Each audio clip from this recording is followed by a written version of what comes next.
One sunny afternoon, a spirited puppy named Rocky spotted a group of tiny kittens stranded high in a tree.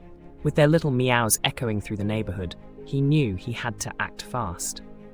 Using his cleverness and agility, Rocky devised a plan to climb the tree, barking to encourage the frightened kittens. As he reached the top, he gently coaxed them down, one by one, with his playful antics and reassuring presence. In a heartwarming conclusion, a joyous celebration erupted as the grateful kittens followed their brave savior back home, solidifying an unexpected friendship that left the whole neighborhood in awe.